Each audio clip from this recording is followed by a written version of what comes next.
Hello and welcome back to Vet Talks. Today I want to talk about needs of the Army. What does needs of the Army mean?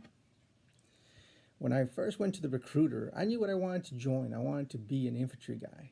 It was just, it was, in my mind, it was the easiest thing to become. You could become, there's all these other jobs and they give you a test to determine where you would best fit in. It's called the ASVAB test, and in there they determine your mathematical skills as opposed to your whatever there's stuff in there that they look for.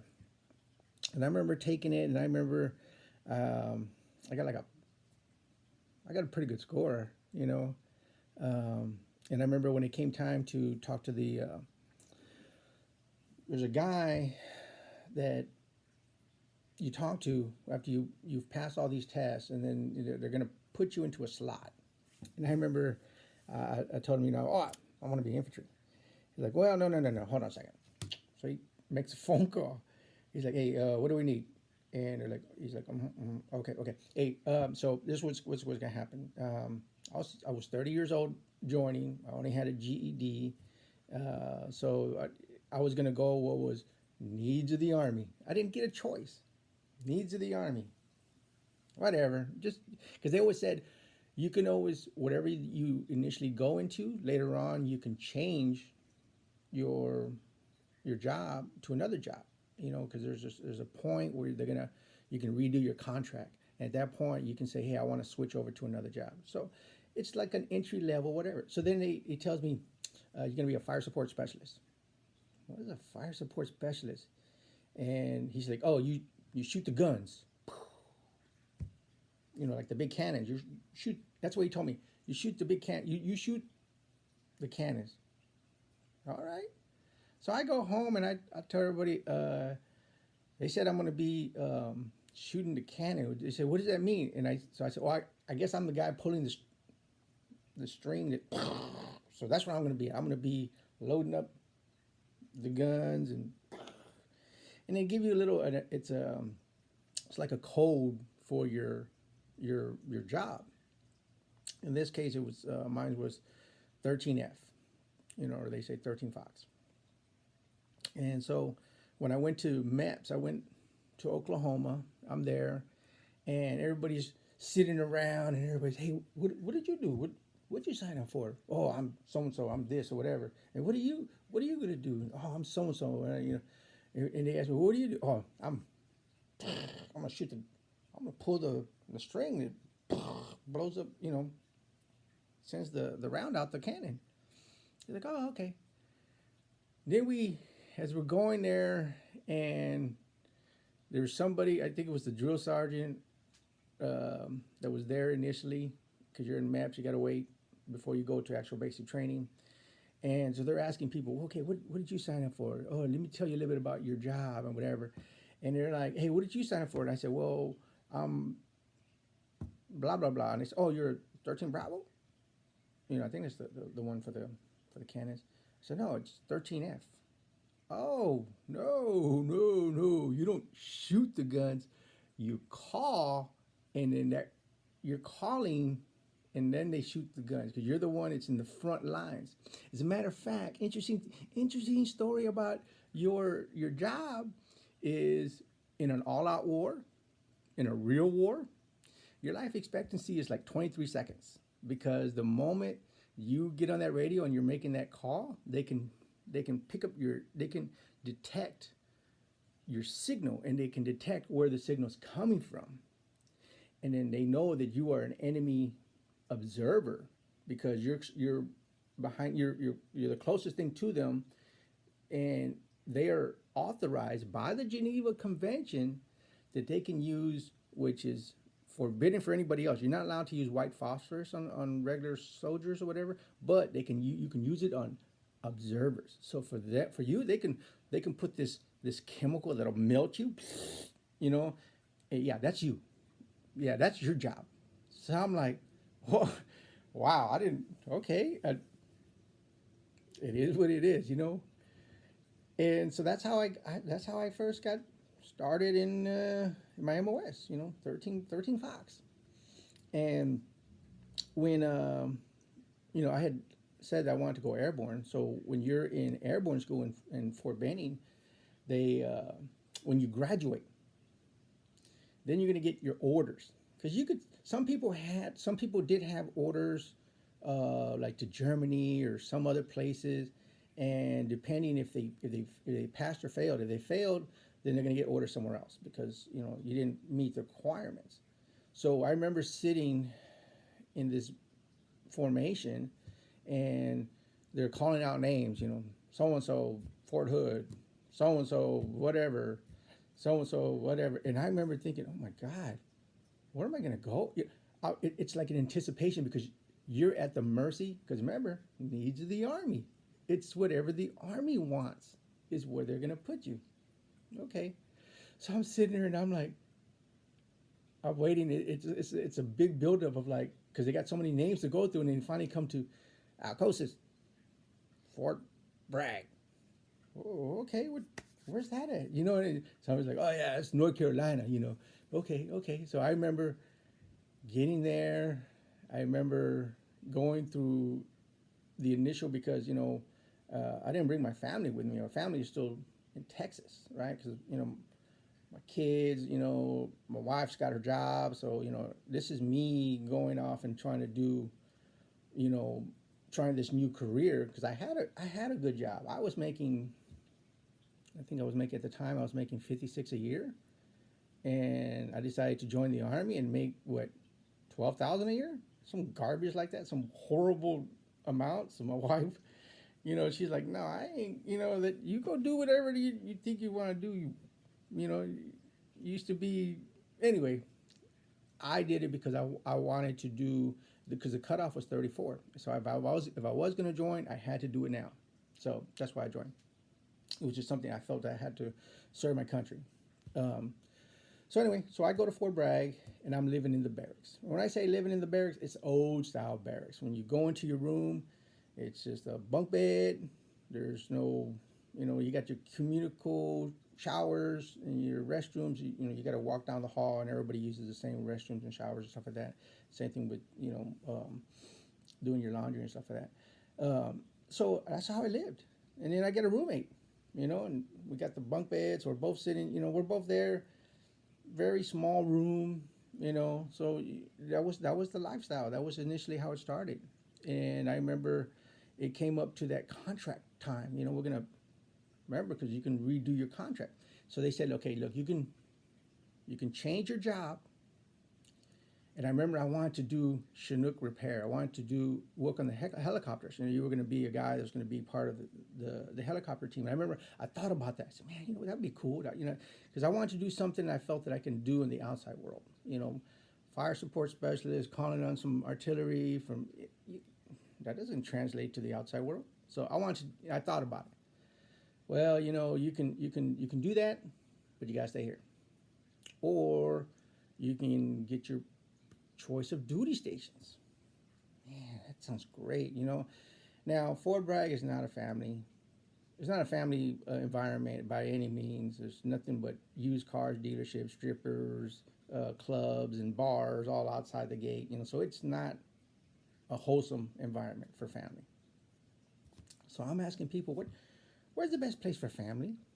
And they tell me, oh, the best place, the secret that a lot of people don't know is you gotta go to Fort Carson, Colorado. That's the best place for family. I mean, it's beautiful. You'll love it. You can't go wrong. So I tell the re-enlistment guy, sign me up, max 7 years. I want to be there for 7 years. So I call up the wife and I tell her, hey, we're going to move over here, and she's all excited, and we're going to go over there, and so she moves. Now she's going to come with me, right? And we're going to go to Colorado together. We don't know anybody in Colorado. We get there, and I remember the first thing was, because in North Carolina, if it snows just a little bit, they close the base. And I remember when I first got there, it was snowing, and I told my wife, look, I'm gonna get a phone call, and they're gonna say the base is closed. Well, I got a phone call, right? It says, hey, 2 hour delay. you want me to drive in this stuff? So I had to learn how to drive in a rear wheel drive. It was what was it, a Tahoe, sliding all over the place. And I'm thinking to myself, man, this is ridiculous what these people do. And then we actually were playing football in the snow. And I mean, it was deep snow. We're doing that. And I'm like, man, these people are some hard chargers, man. It is what it is. Well, when I got there, they said, hey, we're getting ready to leave, because we're getting ready to this in 2003. We're getting ready to go to war. So I had to leave my family there by themselves, not knowing anybody. Welcome to reality. So luckily, my team chief at the time, we were able to have the wives meet, and that became part of her support channel. Awesome. So I go to war, I come back. And at the time when I came back, it was during the first war that I realized I had some problem. I couldn't throw the grenade properly. I had a hard time. And I remember in one of my other videos I talk about how I broke my shoulder in airborne school, and I didn't get it. There was a broken bone, and I didn't get it fixed. So this is already 3 years of me suffering to this, and then so I said, I got to get it fixed. So when I came back from deployment, we scheduled. They did surgery. So they did surgery, and they repaired it. And somebody told me, remember I signed up for 7 years, and I'm under the belief that, man, I'm locked in for 7 years. I'm untouchable. Someone tells me, hey, you're on orders. What do you mean I'm on orders? Well, yeah, don't you check your AKO? Don't you check your mail? It's in there. No, I don't check. What? No, I don't check that. Sure enough, I was on orders. So what happened was there was a shortage from the 82nd Airborne. There was a shortage of paratroopers, and they track all the paratroopers that were there. They track where you went. So then they go, we need some paratroopers. Needs of the Army. Let's go down the list. COSIS, hey, your name starts with an A. Guess what? You're going to be the first one picked. And we're going to tell you to come back to Fort Bragg. Even though you try to escape, we're going to tell you, come on back. Hey, I follow orders. It is what it is. I got to tell the family, hey, look, sorry. Now we got to go back to Bragg. So we go there. And I'm going in there, and I'm fresh out of my surgery. I didn't know that that they weren't allowed to send you like that. You had to be healed up, and I didn't know all that. I'm just following orders. So I show up. I'm still fresh out of surgery. I'm messed up, and I still show up. And I remember we get there. It was around Thanksgiving. We're staying at this little rinky-dinky hotel. We don't have anything. We don't know anybody. And so we go down to Walmart, and we get a rotisserie chicken and some mashed potatoes, some corn, and that's our Thanksgiving meal. And this is depressing, this is sad that I got to bring my family back to this. So when I get there, guess what? We're getting ready for another deployment. This time we're going to Afghanistan. All right. So we go to Afghanistan. I do that tour, come back. I remember I had that surgery. So I was on a profile that said that I was temporarily not able to jump. So they had to evaluate the situation. So when they did an evaluation, they said, no. We're not gonna let you jump anymore. Not because of your bad arm, but you might mess up your good arm. So we're going to put you back in the system. Needs of the Army. You can't stay at Fort Bragg if you can't jump. At least not back then. Now they allow non-jumpers, but back then, you just, because everybody gets on the plane. It doesn't help if you can't get on the plane to get out. So we're going to put you in needs of the Army. So we're going to send you to Fort Stewart, Georgia. Fort Stewart, Georgia. Okay. It is what it is. So then I go down to Fort Stewart, Georgia. Guess what? They're getting ready for deployment. So I get on that bandwagon, and I go through their deployment, and then I come back. Well, at this point, contracts opening up again. Wouldn't it be nice to go back to the um, place that's best for family? Sign me up. I'm going back to Colorado. So we go back to Colorado. I'm there. We deploy again. You gotta remember, I've been on 6 deployments. Like every time you turn around, there's another deployment, or you're getting ready for deployment. So at this point, I'm used to deployments. I'm used to it. And unfortunately, if you squished all that time that I'm away from my family, it's over 5 years. So my family, even though I'm thinking, hey, great place for the family to grow up, but they're growing up without me, you know. But that's just the nature of the game, you know. It's the way it is. So at this point, my daughter's in high school, and I come down on orders. Remember, needs of the Army. Well, we got this gig for you. We need you to go down and you're going to go down to South Carolina. You're going to be at this Air Force base. You're going to be working with those guys. You're going to be the representative for the Army with those guys. It's a very well sought job. A lot of people like people would like that job, but my daughter, remember, I've taken my family back and forth all these different places. My daughter's about to graduate, and if I yank her out,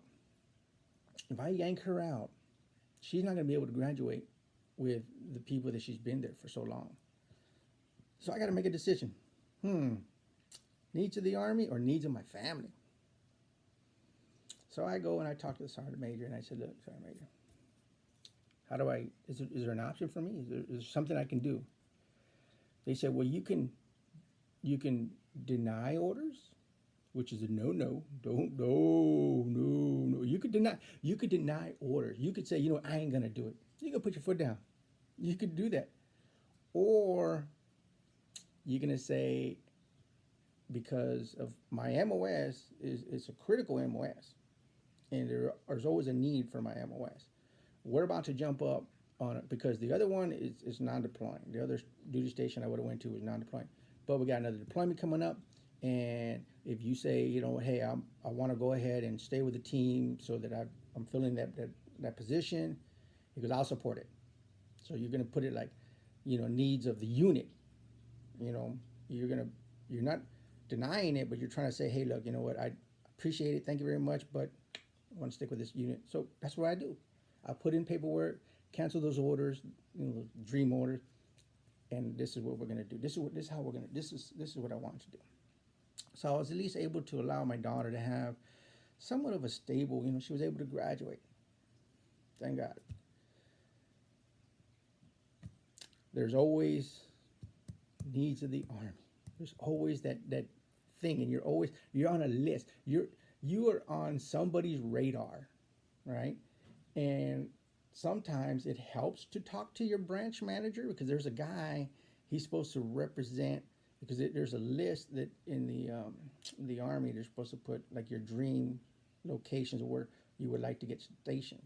And I had always said, hey, man, I want to go to Fort Hood because I'm from San Antonio. Fort Hood is right there. They never, ever, ever allowed me to go to Fort Hood. I don't know why.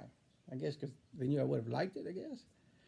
But they're like, hey, your name is it's coming up for needs of the Army. We need you to go to this. You got a choice.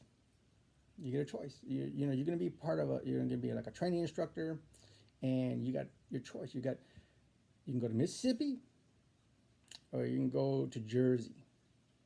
I don't know anything about either one of them. Mississippi or Jersey. Yes, people. I don't know anything about those places, but I picked New Jersey. I picked New Jersey because I think Mississippi, and as a matter of fact, when I went down there, oh my gosh, there was no support, no family support, no nothing good. I picked the right one between the two, but it was one of those things. It was needs of the Army. And they said, oh, don't worry, you're only going to be there for 2 years. And when I got here, they're like, yeah, you got suckered. You're going to be here. There's people have been here for 5 years and they can't get out of this. And but, you know, it is what it is. I ended up retiring here in New Jersey, and I still live here in New Jersey. And I moved off base and I moved back on base. And you would say, well, after you retire, why would you want to be around all that? You know, 6 in the morning, you got over here at 6. Normally it's 6:30 other places, but here at 6 o'clock the flag goes off, and you're hearing all the music. At 5 o'clock, you got the other flag. When the flag's going down, and you got all this military standards that you have to be around. And I'm surrounded by Air Force. There's Marines, Navy, and Army. So I live in this community. I'm used to this community. I'm part of this community. And it's just funny. Sometimes, in your military career, you may have a thought of what you want, but it may not be what the Army needs or the military needs. And so you may fall into that military needs of the Army. That's what we call it, needs of the Army. And with that being said, I will talk to y'all later.